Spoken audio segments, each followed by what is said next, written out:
কলিজা ঠান্ডা করা শরবত একবার খেলে মন জুড়িয়ে যাবে। এই শরবত না খেলে মিস করবেন কিন্তু। এই গরমে ঠান্ডা ঠান্ডা শরবত খেতে কেই না পছন্দ করে। অবশ্যই শেষ পর্যন্ত দেখুন। অবশ্যই কমেন্টে জানাবেন আপনাদের কেমন লাগলো। গরমেতে আম পোড়ার শরবত খেলে জীবনে ঠান্ডা এসে যাবে।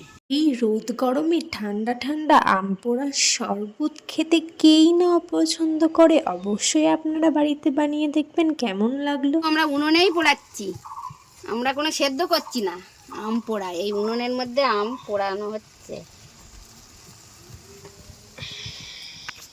এদিকে আমাদের আমগুলো পুরানো হয়ে গেছে, আমরা একে একে থালায় তুলে নেব। তারপরে কিছুক্ষণ ঠান্ডা হওয়ার জন্য রেখে দেব। কিছুক্ষণ পরে আমরা আমের ভিতর থেকে আমের কাঁধগুলো বের করে নেব। তারপরে আমরা অল্প অল্প করে জল দিয়ে নেব যাতে ওটা পারফেক্ট আম পান্না তৈরি হয়ে যায়। বড়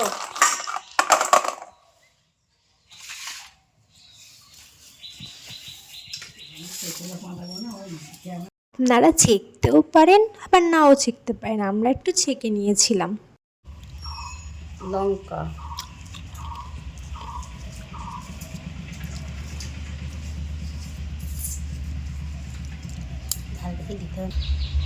লেবু রস,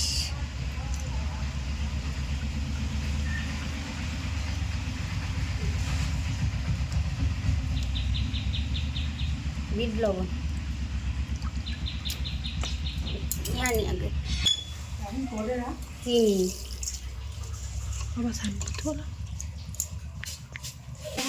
মরিচের গুঁড়ো,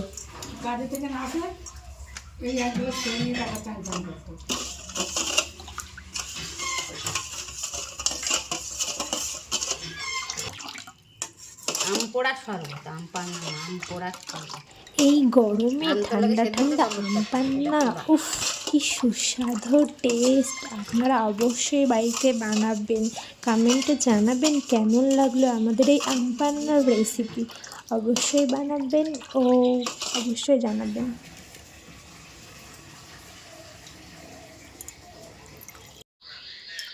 গরমেতে ঠান্ডা ঠান্ডা কুল কুল বরফ দেওয়া আম পোড়ার শরবত আমরা খেয়ে দেখবেন, খুব শরীর ঠান্ডা হয়ে যাবে একদম।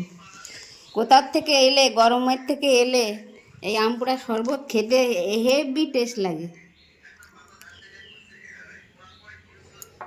গরমেতে যদি থাকে আম পোড়ার শরবত।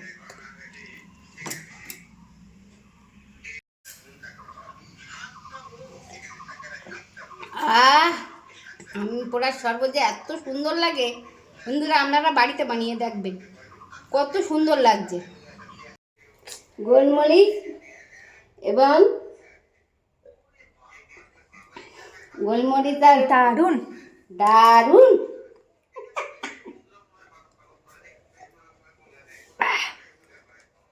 আপনারা বাড়িতে অবশ্যই বানাবেন আম পোড়ার শরবত। আমটা আমরা উনুনে পুড়িয়ে নিয়েছি, সেদ্ধ করিনি কিন্তু।